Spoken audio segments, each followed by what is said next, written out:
Welcome back to Blaster Master Zero 2. We're still going on our way to the quote-unquote final area, so...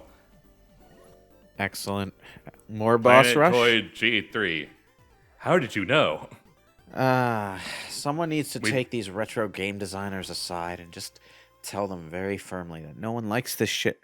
No one ever did. Are you actually... Yeah, we did. Oh, no. We did all the tank bosses. Now it's time to do the Jason bosses. Oh, no. No. Yeah. It's... In universe, why are these bosses here? Like, Jason never questions it. Like, didn't these monsters have, like, specific reasons for being where they were on whatever planet you originally encountered them? They were just mutants on a planet, so... Well, I mean, like, one of them was causing all those dimensional distortions around DeVito, right? Yeah. So, like, I'm assuming we're going to fight him again? No, we might. I'm not sure.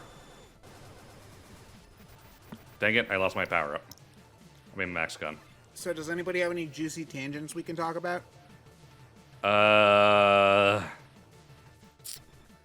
Let's see. No, I haven't had juice in a long time. I've kind of forgotten what it tastes like. It's too expensive. It tastes like fruit, but the good part. Yeah, that sounds accurate. I wish I could remember what that means, though. The only funny joke I remember about juice is from Malcolm in the Middle, where Dewey's kind of chugging down the orange juice, and Hal's like, "Hey, don't go easy on the OJ, son. That stuff doesn't go on trees." And he blinks and goes like, "Wait a second. Yes, it does. So why is it so expensive?" For real, though, why is it so expensive? Because it's a seasonal product. You can only grow so much of it per year, and it grows best at a certain part of the year. So, yeah. I mean, yeah, you're right, but I don't know. It's just really, I guess disheartening's the best word. When really cheap and terrible for you soda products are available for half the price or less than, like, not that juice is great for you because it's got so much sugar in it, but at least there's, like, some nutritional value to it as opposed to the Mountain Dew that we're all drinking instead, except me because I don't actually like Mountain Dew, but that's a... I don't like Mountain Dew either. I don't drink soda at all. I never liked it. Well, I'm boring. I drank way too much root beer. Yeah, no, I drink too much soda. It's actually, if I wanted to, like, actually put in the effort to lose weight, which I probably should, dropping soda would probably be the #1 thing that would help. Yes, absolutely. It's got way too many calories. It's funny, though, that even diet soda will make it hard for you to lose weight, too, even though it doesn't have calories, and I forget the reason why. Let me see. Well, it's carbohydrates either way. And if you're loaded up on carbs, you're going to be burning that before you burn the fat. But carbohydrates are so tasty. Why do carbohydrates have to be the tastiest part of anything? I don't know.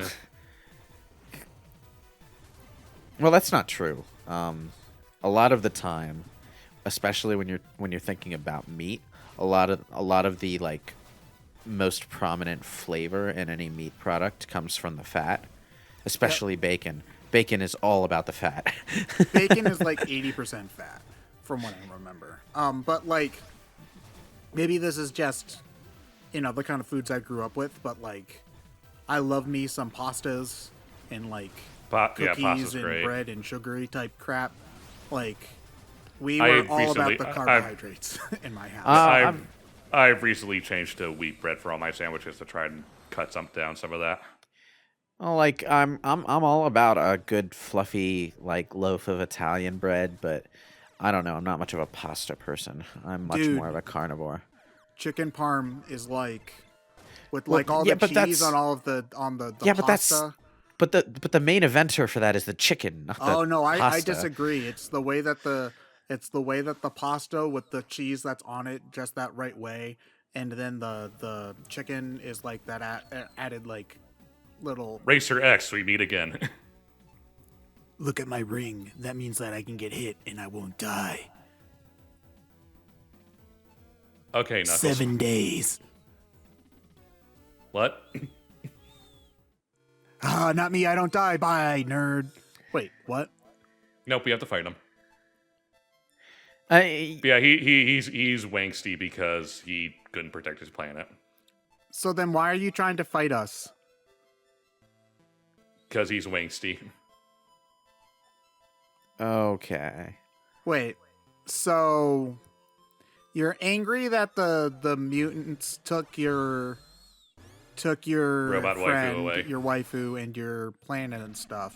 Why are you So taking you're it out on taking me it out on- instead yeah. of the mutants? The mutants are right there. Shoot them. You have a gun. The mutants are in front of you. Shoot them. I mean, okay, let's play. I'm gonna play devil's advocate here for a minute. There is some interesting elements to the rival that hates the bad guy and you. The first example that comes to my mind is who's its face from Gold and Silver. He hates Team Rocket just as much as he hates you, and so there are some times where he just won't Does bother he? fighting you. Yeah, he does. That's one of the things. Team Rocket's a bunch of weaklings. They don't know about true strength. Strength is about power and not about weakness. You know, he's all like that. Well, yeah, he's got a point. Because he's got daddy issues and his dad's Giovanni. I mean, he has a point. They use way too many Zubats and Rattatas, but How did they become a criminal organization? I mean, like, that guy's got 3 coughings. They're all level 46. They should be evolved by now. What the fuck?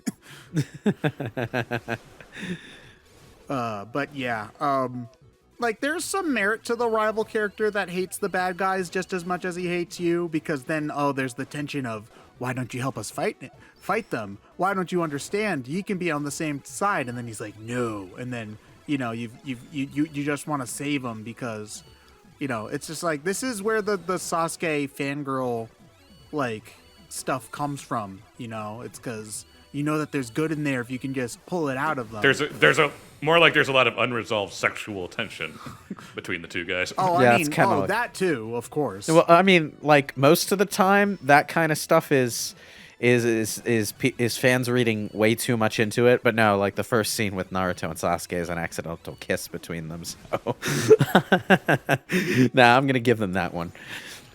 Listen, there's a lot of those anime pairings that I feel like are not really, like, that are stretching it. But Oh, most OTPs are stretching it. not Naruto and Sasuke, though. Like, they just need to end up being together, really. But like, okay, but you know, I'll give Sasuke this. For as little as I care about him, and I don't care about him much, he at least has a lot of story to him. Like, a good half of the series is focused on his point of view. And it is From my point of view, the Leaf Village is evil. this like the story surrounding Itachi is genuinely fascinating and probably the most ninja thing in this series about alleged ninjas. But Itachi's his brother, right? yeah. Yes. Okay. And like he's introduced to you as this guy who went psycho and murdered his entire family. But like I feel like this isn't a spoiler considering how long Naruto has been out. But in the I end, don't you give a crap. yeah. But in the end, basically, you find out that it was a cover for him assassinating his family on behalf of the village. But Because his clan was planning an insurrection against the government, yeah. Hokage and stuff. But so. he couldn't go as far as killing his brother, so he basically left his brother alive, fled the village, and threatened to expose all these village secrets if they harmed his brother. So they kind of had to leave Sasuke alone. You see, and- that sounds legitimately interesting. It is. Yeah. It's too Which bad. is why it's a problem once that plot line ends and they has to figure out what to do for the next what, 200 chapters or something? Yeah, you have to get pretty far into the series before that stuff gets revealed, and then afterwards, Sasuke still has quite a lot of story to go, and not all of it is good. Some of it is interesting, but doesn't really go anywhere. And By the way, the final boss is the planet. Yeah, course I it did. is. Death Star. This mutant battle Do you station is want- fully operational. Do you want to know how we beat this final boss? The power of We Goomba friendship. stop. No, we Goomba stop it. What? Yeah, we Goomba stop it. Jump and okay. Is there any way we could absorb the planet's energy? Yeah, we have this convenient thing that lets us do that. So you just have So- to get enough height and. And stomp. Oh yeah, because you can't shoot down, generally Nope. speaking. I did find it was legitimately like creepy though when its eyes opened up when you were flying to the planet though. Like that was neat. Stomp. Stomp. This is like I'm gonna- kicking the dirt off your shoes when you're coming into the house. Or the Yeah, snow kinda. right now. Does the you- like shockwave do any damage to the planet? No, I guess not. No, you have to Goomba stomp it. Which, to be fair, is kind of an interesting idea because they changed the whole SB system to accommodate this stomping thing, but it's just kind of like, it's weird. It seems a lot easier than like literally all of the bosses we just did in that boss rush. Yeah, kind of. Like I can get like the idea of, wait, what the fuck? Okay. All right. So whenever the background does that, where like the background's moving but you stay in the same spot, I think of Kirby, because Kirby did that in Kirby Nightmare in Dreamland. But why does this guy have so many eyeballs? God. Beats me. I feel like maybe if they should have had more enemies on screen and this might have worked. Because there's like two guys on the screen right now, and it's not exactly a super thrilling fight when you're only dealing with like two jumpy guys and a crab. It's meant to be the not real final boss, so. I guess, okay, I guess then that makes sense. We did it. Boy, sure is lucky we did this thing. Otherwise, we'd have been doomed.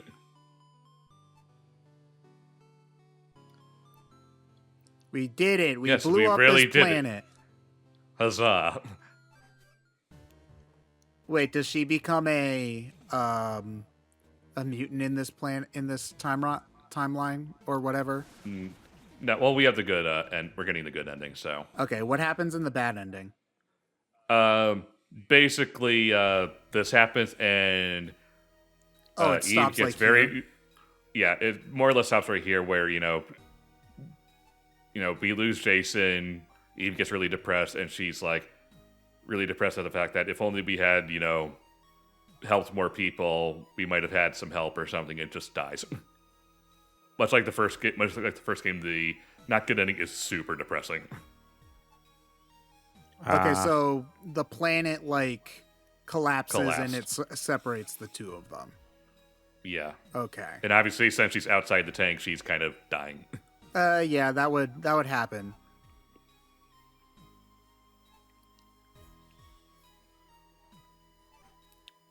Our unresolved love. I do like that they made a chibi little sprite for her though. But yeah, at this point, if you don't have the good ending, she just gives up and dies. So the power We're of playing as her. friendship. Wait, why does she have a paw print for her attack? Because that's her attack. Like, what does it do though? It kind of sucks. Do we get to see it? Yes. Okay. Does she will suffer when the we have- same goddamn fall damage rules? Yep. Yep. You'd think maybe the robot wouldn't have to deal with that, but no. Wait, does she have bunny ears? No, that's her bow. That's her bow. Okay, it definitely looks like bunny ears to me. I mean, it might be bunny ears. There might be a reason That's for her. that. That's her attack. That would. It was the really stupid short range paw print thing. That's the please don't hurt me of attack. Yeah. Oh, okay. It's one of those things where it's supposed to be bad. All right. Yeah. What's her like bomb kind of move? Oh, This. well, this is cool at least in that it like. It kind of stuns everything, yeah. Yeah, that's neat. I don't know why she suddenly has like a paw print cat motif going on. Yeah, I don't get it either. That So wasn't- is there a reason that the android designed to operate a tank is completely designed around this motif of animal-based cuteness? Yeah.